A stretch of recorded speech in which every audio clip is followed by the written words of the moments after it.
Amigos, bienvenidos al primer episodio de su podcast En Pelotas. Les doy la bienvenida, soy Andrés Villagómez y hoy, pues antes que nada, no les quiero dar la bienvenida y las gracias por estar aquí. Eh, Poco a poco esperemos que esta comunidad vaya creciendo, vaya haciéndose más grande, pero de inicio, pues, si son nuevos en el podcast, pues bueno, es el primer episodio. Espero empecemos a tener bastante gente de este lado y los que se vayan uniendo conforme el paso del tiempo, pues también un fuerte abrazo y bienvenidos a este podcast y este nuevo proyecto que estamos iniciando. De antemano, pues, y por adelantado les doy las gracias por estar aquí. Y bueno, eh, empecemos con esto, vamos al lío, como se dice en el mundo deportivo, ¿no? Como vieron en el título del podcast el día de hoy, vamos a hablar sobre la selección mexicana, ¿ok? La selección mexicana, el tema de moda, el tema más sonado en estas últimas semanas, últimos días, meses tal vez, desde aquel día en que México queda eliminado contra Arabia Saudita por la selección mexicana, no por Arabia Saudita. Vamos a ir desmenuzando todo eso, vamos a hablar de antecedentes, vamos a hablar de todo lo que ha rodeado a la selección mexicana en estas últimas semanas, ¿no? Pero el tema central, o bueno, el tema central además de la selección mexicana hoy va a ser, o el subtema central si lo quieren llamar así, va a ser el nuevo director técnico, eh, Diego Martín Coca, ¿ok? Vamos a hablar de eso, de sus antecesores y de cómo se manejó todo la búsqueda de un director técnico. Para poner en contexto, bueno, el día 30 de noviembre la selección mexicana quedó eliminada contra Arabia Saudita en el Mundial de Qatar 2022. Recordemos que la selección mexicana llevaba 6 Copas del Mundo, 7, Francia 98, Corea, Japón 2002, Alemania 2006, Sudáfrica 2010, Brasil 2014 y Rusia 2018. Sí, 6 Copas del Mundo calificando de manera consecutiva a los octavos de final. Solamente México y Brasil habían sido las únicas selecciones que habían logrado dicha hazaña, si lo queremos ver así. Creo que podríamos llegar a sobrevalorar mucho eso, pero pues hay que dimensionar lo difícil que a veces es avanzar de ronda en una Copa del Mundo, ¿vale? Es más o menos como el contexto que les quería dar sobre todo lo que ha pasado en torno. Después de eso, a partir del día 1 de diciembre, se empezó a buscar director técnico para la selección mexicana.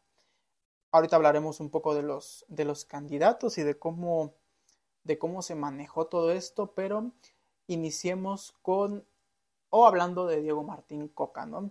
A ver, durante muchos espacios deportivos, analistas, periodistas, perdón, deportistas también, ¿por qué no? Futbolistas han dado la opinión sobre Diego Martín Coca, exjugadores, exfutbolistas que ahora son analistas, han dado su opinión sobre Diego Martín Coca o el nombramiento de Diego Martín Coca, ¿no?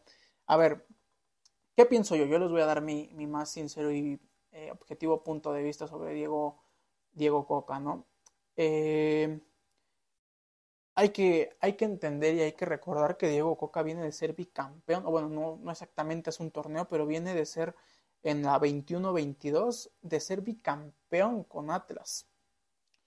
A ver, para los que esperemos y lleguemos a romper fronteras, pero para los que no sean de México, el Atlas era un equipo que tenía 70 años sin ser campeón del fútbol mexicano, 70 años sin ser campeón, pues creo que de nada, o sea, ni siquiera recuerdo que en algún momento llegó a una final de Copa y la perdió en penales contra Monarcas Morelia, pero de ahí en fuera creo que Atlas no había sido campeón ni de las canicas, y llega este señor y con un equipo modesto, porque tampoco era un plantel como el de Tigres, no confundamos, un plantel como el de Tigres, como el de Monterrey, como en el que en su momento o en esa temporada todavía tenía Cruz Azul.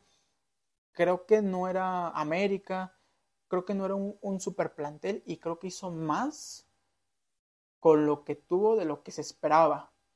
Creo que en Atlas eran muy sinceros con ellos mismos, ¿no? O sea, antes de que a lo mejor entrara Orlegui, que ahorita vamos a hablar un poquito de eso, Grupo Orlegui, creo que era un equipo que peleaba más por no descender que por ser campeón del fútbol mexicano, ¿no?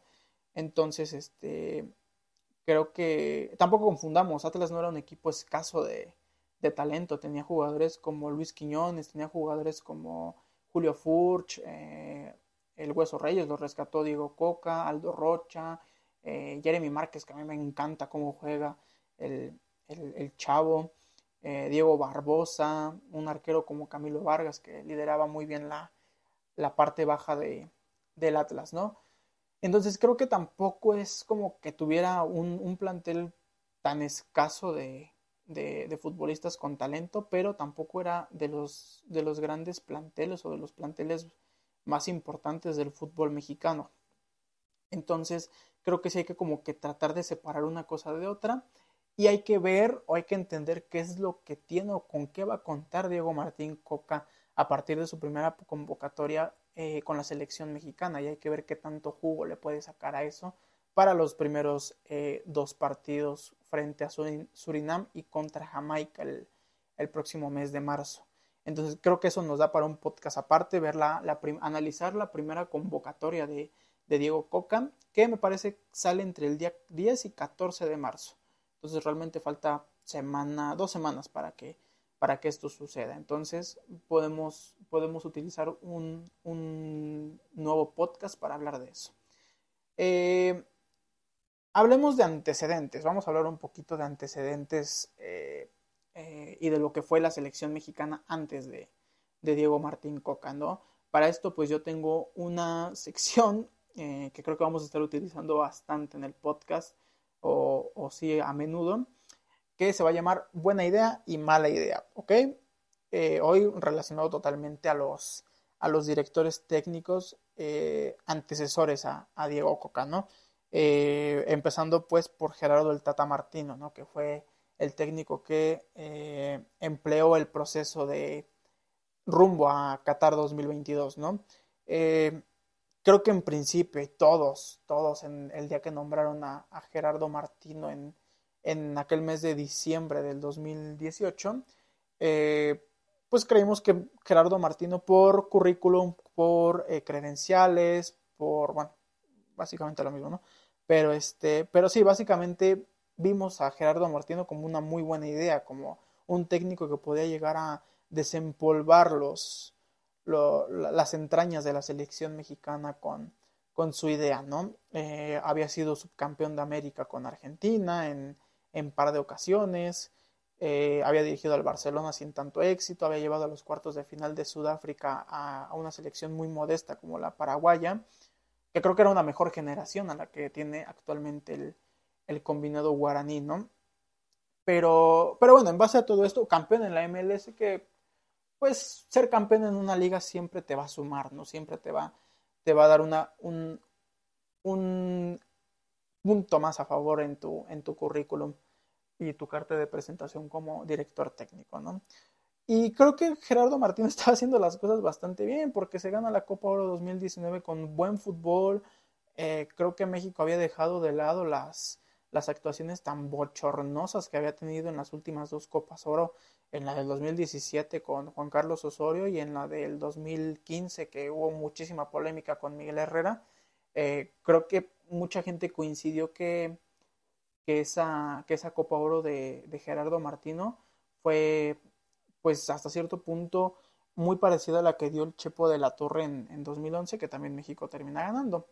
Entonces creo que los primeros 2 años de Gerardo Martino al mando de la selección son bastante decentes. Creo que todo empieza a caerse cuando pasa este tema del COVID y viene pues el tema de las eliminatorias, viene el tema de Nations League que pierde con Estados Unidos. Creo que ahí es el punto de inflexión, ¿eh?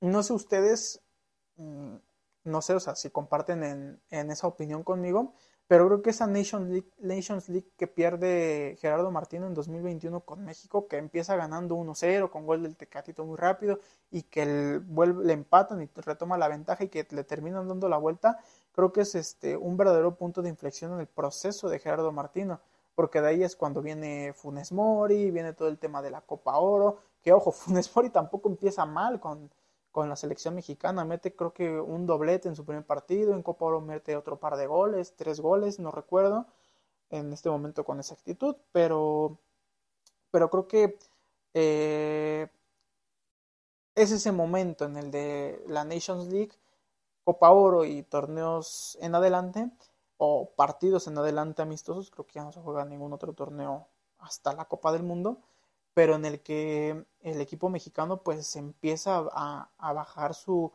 producción de juego y de resultados en cuanto a lo que venía haciendo en el 2019 y 2020 con Gerardo Martino, ¿no? Y bueno, ya sabemos, creo que es el antecedente más fresco que tenemos ahorita, ¿no? Llega a la Copa del Mundo con muchas dudas, bajando a jugadores que a lo mejor tendrían que haber estado, Diego Lainez, Santiago Jiménez, entre otros tantos, pues creo que la molestia de la afición hacia la selección mexicana, pues fue esa, ¿no? Que Gerardo Martino no llevara a quienes en verdad debía llevar. Entonces, pues creo que no hay tanto que decir en este momento de Gerardo Martino, ¿no? Los años irán cerrando esa cicatriz de no haber pasado la primera ronda, después de que lo venías haciendo 6 mundiales consecutivos. Pero bueno, ese fue fue el paso de Gerardo Martino por la selección. Era una buena idea, no hay falta decirlo. O sea, Gerardo Martino era buena idea dentro de los técnicos que tenemos hoy en la lista. El siguiente es Juan Carlos Osorio, otro técnico que bien o mal completa su proceso del 2015 al 2018. Lo mismo que Gerardo Martino, no lo comenté, pero bien o mal se termina completando el proceso. Juan Carlos Osorio, yo recuerdo que cuando se estaba buscando director técnico, no tomo en cuenta los interinatos, perdón. Ya sé muy bien que entre Miguel Herrera y Juan Carlos Osorio estuvo el interinato de Ricardo Ferretti, pero no lo tomo en cuenta, solo hablo de los técnicos que fueron oficiales, o bueno, fueron presentados oficialmente como el director técnico de la selección mexicana. En este caso, Juan Carlos Osorio, volvemos a lo mismo, traía credenciales pues cortas, por eso yo creo que a la gente y a la afición no le gustaba tanto el que el técnico colombiano fuera el llamado a ser el que llevara a la selección mexicana a buen puerto en Rusia 2018. Venía de dirigir, me parece, Atlético Nacional, los había hecho campeones, competían bien en Copa Libertadores y Copa Sudamericana. Entonces, pues esas eran las credenciales un poco pobres si comparamos a lo que era Gerardo Martino y que era una persona de fuera, pues eran algo pobres para lo que el aficionado mexicano buscaba en ese entonces. Obviamente las expectativas del aficionado mexicano eran traer a Jürgen Klopp, que en ese momento creo que había dejado al Dortmund para tomarse un descanso y terminó firmando con el Liverpool. Buscaban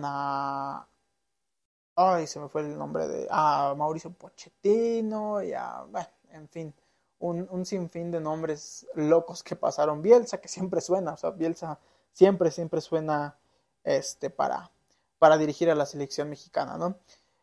Entonces, pues esto lo podemos catalogar en Juan Carlos Osorio como una mala idea. Juan Carlos Osorio no era la mejor de las opciones para México, para que dirigiera a México rumbo a Rusia. Y creo que hoy en día yo lo analizo un poquito más fríamente. Y lo que a la gente no le gustaba y al periodismo en México lo que no le gustaba era que Juan Carlos Osorio tuviera rotaciones partido a partido. Sin darnos cuenta, Juan Carlos Osorio vino a innovar al fútbol mexicano, ¿no? Díganme hoy en día qué equipo, qué selección juega con un 11 idéntico todos los partidos de una temporada. En Liga MX no ocurre, no conozco un equipo con plantel chico, plantel grande, que juegue de la jornada 1 a la jornada 17, o no ampliemos hasta todo el torneo, de la jornada 1 a la jornada 6 o 7, no hay un equipo en el mundo que juegue con un 11 idéntico. Y Juan Carlos Osorio lo que venía a hacer era darle un refresh a todo